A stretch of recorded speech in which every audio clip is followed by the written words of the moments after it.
Welcome to easy education. मु आशा करुच्ची सब पिला पाठ पढ़ापढ़ी ठीक से करुथुबो।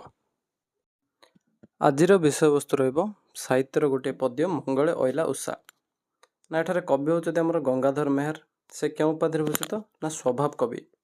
तांकर जन्मस्थान होउछि बरगढ़ जिलार बरपाली रे। आ तांकर केतोटी काव्य रचना रहिछि तपस्विनी, प्रणय बल्लरी, किचकबध, इंदुमती, पद्मिनी इत्यादि। देखो इम्पोर्टेंट रोचे हमर तपस्विनी, पद्मिनी, इंदुमती तीनटा पूरा पूरी मन रख। सहित जो तल रही क्षुद्र गीत कौन कौन कृषक संगीत, कविता माला एवं अर्घ्यताड़ी एगुड़िक देख तुम ओडिया साहित्य कथा अच्छी ताइरे गुड़िक रही। तेणु सब जगह काव्यर गोटे काव्यकृति गुड़िक मन रखा पड़ो। ये कविता कौट आना तपस्विनी काव्यर चतुर्थ सर्गर अणा जा कवितार मुख्य कथा मुख्य भावधारा कौन थी ना वाल्मीकि आश्रम रोथुवा निर्वासिता सीता को प्रकृति किपरि स्वागत जणाई ताहा एही कवितार वर्णना करा जायछि। देख प्रथम स्टेप रे कौन रही ना उषा उषा ये आगमन कर कौन ना उषा जिते मंगल समय आसती मंगल माने पाहांती समय कहीं पाहांतिया समय आसता से फुटी पद्म फूल परी उषांकर शरीर रही एवं से सीता को दर्शन करने हृदय इच्छा बहन करके आसी से हाथ में कौन धरते ना कमल पत्र लगी शिशिर कण को उपहार स्वरूप धरी आसचंदी। सीता कुटीर बाहर कोईली भली स्वर कहते कौन दर्शन दियो सती राति पहला। एटा तो मान बेटी क्वेश्चन देख किए कही दर्शन दियो सती राति पहला कौन लिखिदेव उत्तर उषा। क्यों कंठरे कहते ना कोईली भली बा कल कंठ स्वर कही मन रही पर रही ये स्टेप आउ कौन ना से क्यों समय आसते ना मंगल समय सहित कौन धरी आसते ना कमल पत्र शिशिर कणा जल कणा को से धरी आसी रहा बेट क्वेश्चन। तापर कौन रही उषा निज अरुण कषाय वस्त्र पिंधिकी फूल रूप शरीर सहित समस्त मन विश्वास दे था से कहुई। जोगेश्वरी बोली कहुई उषा को जोगेश्वरी कौन ना दुख राशि उपशमन करने आसी मर्त्यपुर को समस्त को नवजीवन देवाई से स्वर्गर मर्त्य भवन को आसछन्ति बोली कवि एठारे वर्णना कर। स्वभाव कवि कौन गंगाधर मेहर। पर रही किए किए अभिवादन जणाई स्वागत कर। देख ये पूरा स्टेपटा पूरा बिट क्वेश्चन रही जाऊँगी कौन ना प्रथम कथा है समीर माने पवन कौन गाँव संगीत गाँव सेमती भ्रमर भर कौन कर वीणा बजाऊँच सुरभि नर्तन करुच्ची कुंभटुआ कौन ना भाट रूप में स्तव पाठ कर भाट होकर आसे स्तव पाठ करने आ कलिंगर अर्थ हूँ कजलपाती क्वेश्चन मध्य पढ़ी पारे यही कवितार कलिंग क्या बोली कहुई ना उत्तर हो कजलपाती। आ कजलपाती कौन ना श्रेष्ठ भाट रूप से एक सीता को दर्शन करने आसी। एठारे कहुई कलिंग कौन कहे ना उठ सती राज्य राणी राति पाहिला यहाँ बिट क्वेश्चन रही इंपोर्टेंट उठ सती राज्य राणी राति पाहिला ए उक्ति कହାର कौन कहीदेव ना कलिंगर क्वेश्चन हो कलिंगर हूँ उठ सती राज्य राणी राति पाहिला।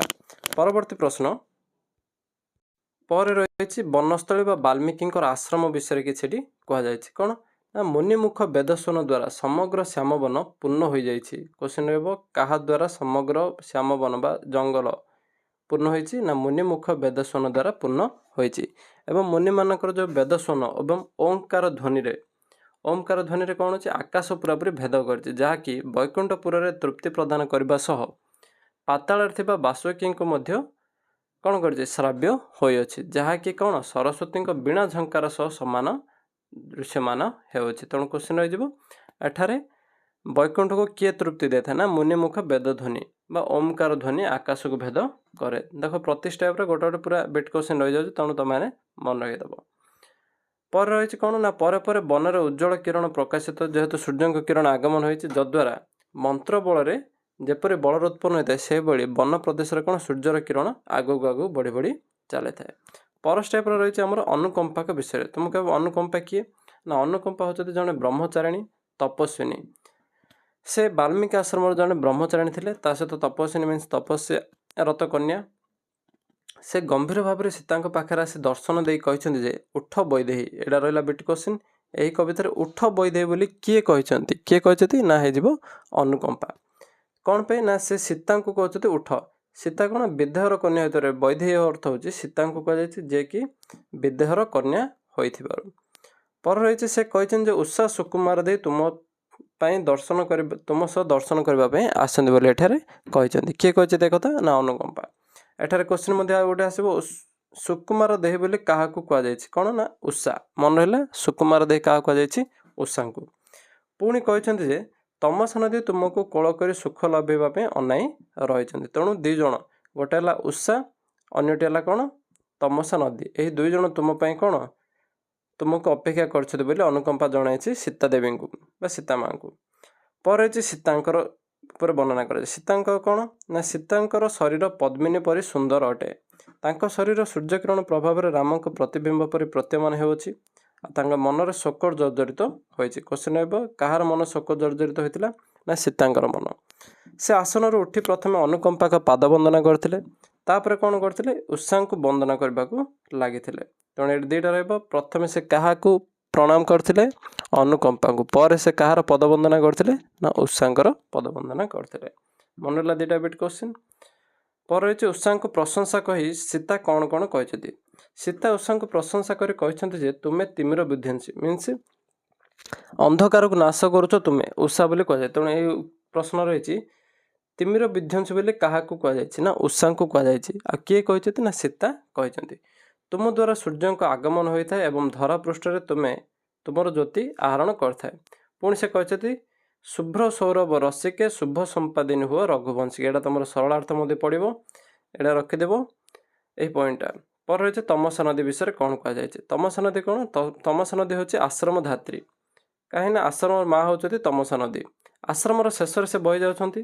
ଆଉ ତମସାରେ କ'ଣ ନା ନିର୍ମଳ ଗାତ୍ରୀ ପବିତ୍ର ଜଳଧାରା ବହନ କରିଛି। ଏଠି ତମସା କୁହାଯାଇଛି ନିର୍ମଳ ଗାତ୍ରୀ ବୋଲି, ସେ ପବିତ୍ର ଜଳଧାରା ବହନ କରୁଛି।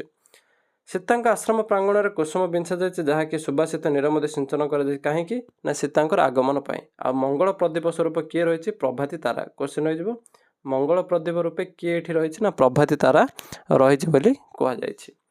ପରବର୍ତ୍ତୀ ଷ୍ଟେପ୍ରେ କ'ଣ ରହିଛି? ନା ସେ ମୁହୁର୍ମୁହୁ ମୀନ ନୟନରେ ସୀତାଙ୍କ ଆଗମନ ପାଇଁ ଚାହିଁ ରହିଛନ୍ତି। ଏଠି ଅନୁକମ୍ପା ଚାହିଁ ରହିଛନ୍ତି କାହା ପାଇଁ? ନା ସୀତାଙ୍କ ଆଗମନ ପାଇଁ ଚାହିଁ ରହିଛନ୍ତି। ପରେ ରହିଛି ସୀତାଙ୍କ ଆଗମନ ଦ୍ୱାରା କ'ଣ ହେଉଛି? ନା କୁଟୀରର ତାପସ କନ୍ୟାମାନଙ୍କ ସହ ଏବଂ ଅନୁକମ୍ପାଙ୍କ ସମେତ ସୀତା ବାହାରିଲେ ତମସା ନଦୀ ନିକଟକୁ। ଯେତେବେଳେ ସୀତା ତମସା ନଦୀରେ ପ୍ରବେଶ କରିଛନ୍ତି, ସେତେବେଳେ ତମସା ନିଜର ତରଙ୍ଗ ରୂପ ହାତରେ ସୀତାଙ୍କୁ ଆଲିଙ୍ଗନ କରିଅଛି। ଲାଷ୍ଟ ରହିଲା ଆମର ତମସାର ଉକ୍ତି। ତମସା କ'ଣ କହିଛି? ଯେହେତୁ ତମସା ହେଉଛି ଆଶ୍ରମ ଧାତ୍ରୀ, ସେ ଅତ୍ୟନ୍ତ ଖୁସି ହୋଇଯାଇଛି। କାହିଁକି ନା ସୀତା ଯାଇଛନ୍ତି ତମସା ନଦୀରେ ସ୍ନାନ କରିବା ପାଇଁ। ସେ କହିଛି ଯେ ମା ଗୋ ମୋ ମନରେ ନଥିଲା ଆଶା। ଏହି ପ୍ରଶ୍ନଟି ରହିବ, ମା ଗୋ ମୋ ମନରେ ନଥିଲା ଆଶା। ଉକ୍ତିଟି କାହାର? ନା ତମସା ନଦୀର। ସେ କ'ଣ କହିଛି? ନା ତୁମ ପାଇଁ ମୋତେ ସଂସାରରେ ସମସ୍ତେ ପ୍ରଶଂସାରେ ଭାଗ୍ୟବତୀ ବୋଲି ଡାକିବେ। ତମସା ନଦୀ କହିଛି ସୀତାଙ୍କୁ ଯେ ତୁମ ପାଇଁ ମୋତେ କ'ଣ ସମସ୍ତେ ଭାଗ୍ୟବତୀ ବୋଲି ସଂସାରରେ ପ୍ରଶଂସା କରିକି ଡାକିବ ବୋଲି କହିଛନ୍ତି। ତେଣୁ ଏ ଉକ୍ତିଟି ରହିଥିଲା ବାଲ୍ମୀକି ଆଶ୍ରମରେ ସୀତାଙ୍କର ଅବସ୍ଥିତିକୁ ନେଇକରି। ବର୍ତ୍ତମାନ ଦେଖିବା ପ୍ରିଭିୟସ୍ର କ୍ୱେଶ୍ଚିନ୍ ଗୁଡ଼ିକ କ'ଣ କ'ଣ ସବୁ ଆସିଥିଲା। ଦେଖ, ପ୍ରଥମେ ଦେଖିବା କ୍ୱେଶ୍ଚିନ୍ ଗୁଡ଼ିକ। ପ୍ରଥମ ପ୍ରଶ୍ନ, ଉଷା କରପଲ୍ଲବରେ ଉପହାର ଭାବେ କ'ଣ ଆଣିଥିଲେ? ଦେଖ, ମୁଁ କହିଥିଲି ଯେ ଶିଶିର କଣିକା। ଯେହେତୁ ଏଠି ଅପସନ୍ ଦେଇଛି କ'ଣ? ଧନରତ୍ନ, ପଞ୍ଚଗୁଚ୍ଛ, ନିହାର ରୂପକ ମୁକ୍ତା, ଅରୁଣ କଷାୟ ବାସ। ଏଠି କ'ଣ ହେଇଯିବ? ନିହାର ରୂପକ ମୁକ୍ତା, ମାନେ ଶିଶିର କଣାକୁ ଧରି ଆସିଥିଲେ ଉପହାର ସ୍ୱରୂପ। ପରବର୍ତ୍ତୀ ପ୍ରଶ୍ନ, କବି କାହାକୁ ଯୋଗେଶ୍ୱରୀ ବୋଲି କହିଛନ୍ତି? ମୁଁ କହିଥିଲି ଯୋଗେଶ୍ୱରୀ ମିନ୍ସ ଏଠି କାହାକୁ? ନା ଉଷାଙ୍କୁ କୁହାଯାଇଛି। ତେଣୁ ଉତ୍ତର ଯିବ ଅପସନ୍ ଏ, ଉଷା। ପରବର୍ତ୍ତୀ ପ୍ରଶ୍ନ, ଉଷା ନିର୍ଦ୍ଦେଶରେ କିଏ ବୀଣା ବଜାଉଥିଲା? ସେଇ ଷ୍ଟେପ୍ରେ ଦିଆଯାଇଥିଲା ଯେ ବୀଣା କିଏ ବଜାଉଛି? କୋକିଳ, ସମୀର, ସୁରଭି, ଭ୍ରମର। ଭଁର କ'ଣ କରୁଥିଲା? ବୀଣା ବଜାଉଥିଲା। ତେଣୁ ଏଠି ଭଁର ବୀଣା, କାହିଁକିନା ତାର ଯେଉଁ ଶବ୍ଦରେ ସେ ବୀଣା ବଜନ କରୁଥିଲା ବୋଲି କୁହାଯାଇଛି। ପରେ ରହିଛି କ'ଣ? ସୀତାଙ୍କୁ କିଏ ରାଜଲକ୍ଷ୍ମୀ ହୃଦହାର ବୋଲି କହିଛି? ରାଜଲକ୍ଷ୍ମୀ ହୃଦହାର ବୋଲି କିଏ କହିଛି ଏଠାରେ? ଅନୁକମ୍ପା, ତମସା, ଉଷା, ମୁନିକନ୍ୟା। ଯେହେତୁ ତମସା ନଦୀ ଏଠାରେ କହିଛି, ତେଣୁ ଅପସନ୍ ବି ହେଇଯିବ ତମସା ନଦୀ। ପରବର୍ତ୍ତୀ ପ୍ରଶ୍ନ, ଗଙ୍ଗାଧର ମେହେର ଓଡ଼ିଆ ସାହିତ୍ୟରେ କେଉଁ କବି? ପ୍ରଥମରେ କୁହାଯାଇଛି ଗଙ୍ଗାଧର ମେହେର ହେଉଛନ୍ତି ଆମର ସ୍ୱଭାବ କବି ଗଙ୍ଗାଧର ମେହେର।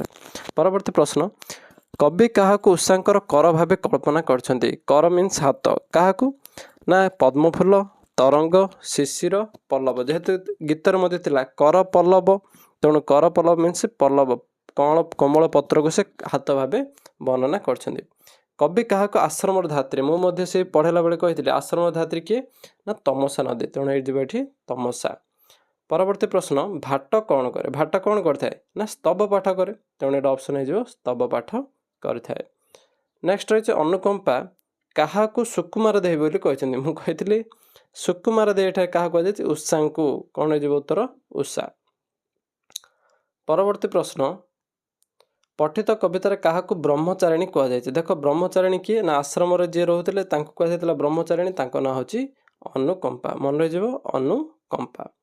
ପରବର୍ତ୍ତୀ ପ୍ରଶ୍ନ ଦର୍ଶନ ଦିଅସତୀ ରାତି ପାହିଲା ଏହି ଉକ୍ତିଟି କାହାର? ମୁଁ କହିଥିଲି ତିନୋଟି ଜିନିଷ ଦର୍ଶନ ଦିଅସତୀ ରାତି ପାହିଲା, ଉଠ ସତୀ ରାଜରାଣୀ ରାତି ପାହିଲା, ଉଷା। ଏହି କୋଶ୍ଚିନ୍ ଗୁଡ଼ିକ ମନେ ରଖିବାକୁ ପଡ଼ିବ। ତେଣୁ ଦର୍ଶନ ଦିଅସତୀ ରାତି ପାହିଲା ଉକ୍ତିଟି କାହାର ଅଟେ? ନା ଉଷା। ସୀତାଙ୍କୁ ପାଇ କିଏ ନିଜକୁ ଭାଗ୍ୟବତୀ ମନେ କରିଥିଲେ? କିଏ? ନା ସେ ଲାଷ୍ଟ ଟ୍ରାପ୍ରେ ଥିଲା ତମସା ନିଜକୁ ଭାଗ୍ୟବତୀ ମନେ କରିଥିଲେ। ପରବର୍ତ୍ତୀ ପ୍ରଶ୍ନ ରହିଛି କବି ଉଷାଙ୍କୁ କେଉଁ ରୂପରେ ବର୍ଣ୍ଣନା କରିଛନ୍ତି? ଉଷାଙ୍କୁ କେଉଁ ରୂପରେ? ଅପସନ୍ କ'ଣ ଅଛି? ବାଗୀଶ୍ୱରୀ, ଯୋଗେଶ୍ୱରୀ, ବିଶ୍ଵେଶ୍ୱରୀ, ସୁରେଶ୍ୱରୀ। ଯେହେତୁ ଏଇଠି ଯୋଗେଶ୍ୱରୀ ଶବ୍ଦଟି ବର୍ଣ୍ଣନା କରାଯାଇଛି ତେଣୁ ଯୋଗେଶ୍ୱରୀ। ଅରୁଣ କଷାୟ ବାସର ଅର୍ଥ କ'ଣ? ନା ଅରୁଣ ରଙ୍ଗର କଷାୟ ଅରୁଣ ନିମନ୍ତେ କଷାୟ ବସ୍ତ୍ର, ଅରୁଣଙ୍କର କଷାୟ ବସ୍ତ୍ର, ଅରୁଣ ରଙ୍ଗର କଷାୟ ବସ୍ତ୍ର, କଷାୟ ରଙ୍ଗର ଅରୁଣ ବସ୍ତ୍ର। ଏଠି କ'ଣ ହେଇଛି? ଅରୁଣ ରଙ୍ଗର କଷାୟ ବସ୍ତ୍ର ମିନ୍ସ ରଙ୍ଗ ଲୁଗା, ଯେଉଁଟା ପାଟ ଲୁଗା। ଉଷାଙ୍କ ନିର୍ଦ୍ଦେଶରେ କିଏ ସଙ୍ଗୀତ ଗାନ କରୁଥିଲା? ସଙ୍ଗୀତ କିଏ ଗାଉଥିଲା? ନା ସମୀର, ଭ୍ରମର, ସୁରଭି, କଳିଙ୍ଗ। ସମୀର ସଙ୍ଗୀତ ଗାନ କରୁଥିଲା ସ। ତେଣୁ ଏଠି ଯେଉଁ ସମୀର ସଙ୍ଗୀତ ଗାନ କରୁଥିଲା। ସୀତାଙ୍କର ଅନ୍ୟ ନାମ ବୈଦେହୀ ହେବାର କାରଣ କ'ଣ? କୁହାଯାଇଥିଲା ବିଦେହର କନ୍ୟା ହୋଇଥିବାରୁ ତାଙ୍କୁ କୁହାଯାଏ ବୈଦେହୀ। ମନେ ରହିଯିବ। ଏଗୁଡ଼ିକ ପ୍ରିଭିୟସ୍ ଇୟର୍ କ୍ୱେଶ୍ଚିନ୍ ମଧ୍ୟ ଇମ୍ପୋର୍ଟାଣ୍ଟ ରହିଛି ଆମମାନଙ୍କ ପାଇଁ। ପରବର୍ତ୍ତୀ ପ୍ରଶ୍ନ କବିତାରେ ରଘୁବଂଶିକା କାହାକୁ ଲକ୍ଷ୍ୟ କରି କୁହାଯାଇଛି? ରଘୁବଂଶିକା କାହାକୁ ଲକ୍ଷ୍ୟ କରି କୁହାଯାଇଛି? ଏଠାରେ କ'ଣ ହେଇଯିବ? ବାଲ୍ମୀକି, ରାମଚନ୍ଦ୍ର, ଉଷା, ତମସା। ଯେହେତୁ ରଘୁବଂଶ କିଏ ଥିଲେ? ରାମଚନ୍ଦ୍ର। ତେଣୁ ଏଠି ଉତ୍ତର ହେଇଯିବ ଆମର ରାମଚନ୍ଦ୍ର। କେଉଁ ତୃଷା ହୃଦୟରେ ବହନ କରି ଉଷା ଆଗମନ କରିଛନ୍ତି? କେଉଁ ତୃଷା? ଆଶ୍ରମ ଦର୍ଶନ, ତମସାର ଅବଗାହନ, ଜାନକୀ ଦର୍ଶନ, ସୀତାଙ୍କୁ ଆଲିଙ୍ଗନ। ଯେହେତୁ ଏଠି ଉଷା ଆସିଛନ୍ତି କ'ଣ? ଜାନକୀ ଦର୍ଶନ ପାଇଁ। ତେଣୁ ଏଠି ଉତ୍ତର ହେଇଯିବ ଜାନକୀ ଦର୍ଶନ। ପରବର୍ତ୍ତୀ ପ୍ରଶ୍ନ ଉଷାଙ୍କ ନିର୍ଦ୍ଦେଶରେ କିଏ ନର୍ତ୍ତନ କରୁଛି? କିଏ ନର୍ତ୍ତନ କରୁଛି? ନା କୁମ୍ଭାଟୁଆ, ସମୀର, ଭ୍ରମର, ସୁରଭି। ଯେହେତୁ ସୁରଭି ଏଠି ନୃତ୍ୟ ପାଇଁ ରହିଥିଲା ତେଣୁ ଏଠି ଆନ୍ସର୍ ହେଇଯିବ ସୁରଭି। ପରବର୍ତ୍ତୀ ପ୍ରଶ୍ନ ଯିବା ମଙ୍ଗଳ ହେଲା ଉଷା କବିତାଟି କବିଙ୍କର କେଉଁ କାବ୍ୟରୁ? ତପସ୍ୱିନୀ କାବ୍ୟରୁ ଆସିଛି। ତେଣୁ ଏଠି ଉତ୍ତର ହେଇଯିବ କ'ଣ? ତପସ୍ୱିନୀ କାବ୍ୟ। ନବପଲ୍ଲବରେ ଦୃଶ୍ୟମାନ ଶିଶିର ବିନ୍ଦୁକୁ କବି କାହା ସହ ତୁଳନା କରାଯାଇଛନ୍ତି? ନା ହୀରା, ମୁକ୍ତା, ରାଜୀବ, ସୂର୍ଯ୍ୟ। ମୁକ୍ତା ମୁଁ କହିଥିଲି ତେଣୁ ଏଠି ଉତ୍ତର ହେଇଯିବ ମୁକ୍ତା। ମୁନିଙ୍କର ବେଦଧ୍ୱନୀକୁ କାହା ସହିତ ତୁଳନା କରାଯାଇଛି? ଅପସନ୍ ରହିଛି ଓମକାର ଧ୍ୱନି, ସମୀରର ସଙ୍ଗୀତ ଗାନ, ଭ୍ରମରର ବୀଣାବାଦନ, ସରସ୍ୱତୀଙ୍କର ବୀଣା ଝଙ୍କାର। ଯେହେତୁ ଲାଷ୍ଟ ଥିଲା ସରସ୍ୱତୀଙ୍କର ବୀଣା ଝଙ୍କାର ତେଣୁ ଉତ୍ତର ହେଇଯିବ ସରସ୍ୱତୀଙ୍କର ବୀଣା ଝଙ୍କାରକୁ କୁହାଯାଇଛି। ଉଠ ସତୀ ରାଜରାଣୀ ରାତି ପାହିଲା ଏହା କାହାର ଉକ୍ତି ଗୋଟେ? ଦେଖ ଇମ୍ପୋର୍ଟାଣ୍ଟ ରହିଛି ଦୁଇଟି ଯାକ। ଉଠ ସତୀ ରାଜରାଣୀ ରାତି ପାହିଲା, ଦର୍ଶନ ଦିଅ ସତୀ ରାତି ପାହିଲା। ତେଣୁ ଏ ଦୁଇଟି ଯାକ ଅଲଗା ଅଲଗା ରହିବ। ଏଠାରେ କ'ଣ ହେଇଯିବ ଉତ୍ତର? ଅନୁକମ୍ପା, ମୁନିକନ୍ୟା, କଜଳପାତି, ଉଷା। ଯେହେତୁ କଳିଙ୍ଗ କୁହାଯାଇଥିଲା କଜଳପାତି ତେଣୁ ଏଠି ହେଇଯିବ କଜଳପାତି। ମନେ ରହିଲା କଜଳପାତି। ପରବର୍ତ୍ତୀ ପ୍ରଶ୍ନ ଉଷାଙ୍କର ପ୍ରଶାନ୍ତ ରୂପ ମନରେ କ'ଣ ଦିଏ? ଉଷାଙ୍କର ପ୍ରଶାନ୍ତ ରୂପ ମନରେ କ'ଣ ଦେଇଥାଏ? ନା ଉତ୍ତର ହେଇଯିବ କ'ଣ? ଶାନ୍ତି, ବିଶ୍ୱାସ, ଆନନ୍ଦ, ତୃପ୍ତି। ଉତ୍ତର ହେଇଯିବ ଆମର ବିଶ୍ୱାସ ଦେଇଥାଏ। ପରବର୍ତ୍ତୀ ପ୍ରଶ୍ନ ରହିଛି ପଦ୍ମିନୀ ଉପରେ ପଡ଼ିଥିବା ଶିଶିର ବିନ୍ଦୁରେ କାହାର ପ୍ରତିବିମ୍ବ ପ୍ରତିଫଳିତ ହୁଏ? କାହାର? ନା ରାମଚନ୍ଦ୍ରଙ୍କର ପ୍ରତିବିମ୍ବ ପ୍ରତିଫଳିତ ହୋଇଥାଏ। ତେଣୁ ସେତିକି ରହିଲା ଆମର ବିଟ୍ କ୍ୱେଶ୍ଚିନ୍ ଗୁଡ଼ିକ। ବର୍ତ୍ତମାନ ଦେଖିବା ସରଳାର୍ଥ କ'ଣ କ'ଣ ଇମ୍ପୋର୍ଟାଣ୍ଟ ରହିଛି। ଦେଖ ସରଳାର୍ଥ ପାଇଁ ମୁଁ କହୁଛି ନା ଶୁଭ୍ର ସୌରଭ ରସିବେ ଶୁଭ ସମ୍ପାଦିନୀ ହୋ ରଘୁବଂଶିକା ଏଇଟା ଦେଖିଥାଉ। ତା ସହିତ ଭାଗ୍ୟବତୀ ମୋତେ ସଂସାରେ ବୋଲିବେ ତୋ ଯୋଗୁ ଏକା ପର ସଂସାରେ। ପ୍ରଥମ କଥା ହେଲା ଗୀତର ଭାବାର୍ଥଟା ପୁରାପୁରି ଭଲ ଭାବରେ ଦେଖିନିଅ। ସାରାଂଶ ମଧ୍ୟ ମୁଁ ପୁରା ଗୋଟେ ଗୋଟେ ଧାଡ଼ିରେ ରଖିଦେଇଛି। ଆଉ ଲଙ୍ଗ୍ କ୍ୱେଶ୍ଚିନ୍ ସରଳାର୍ଥ ପାଇଁ ଟିକେ ପଢ଼ିବା ପାଇଁ ପଡ଼ିବ। ଆଉ ଲଙ୍ଗ୍ କ୍ୱେଶ୍ଚିନ୍ କ'ଣ ପଡ଼ିପାରେ? ନା ବାଲ୍ମୀକି ଆଶ୍ରମର ପ୍ରଭାତକାଳୀନ ପ୍ରାକୃତିକ ସୌନ୍ଦର୍ଯ୍ୟ କିମ୍ବା ପଠିତ କବିତାର କବିଙ୍କର ପ୍ରକୃତି ଚିତ୍ରଣ କିପରି ବିଶେଷ ଉଲ୍ଲେଖିତ ରହିଛି। 39 ଆଉ 41 ନମ୍ବରଟା ଏ ଦୁଇଟି ନମ୍ବରଟି ଲଙ୍ଗ୍ କ୍ୱେଶ୍ଚିନ୍ ପାଇଁ ଇମ୍ପୋର୍ଟାଣ୍ଟ ରହିଛି। ଦେଖିନେବ ସମସ୍ତେ।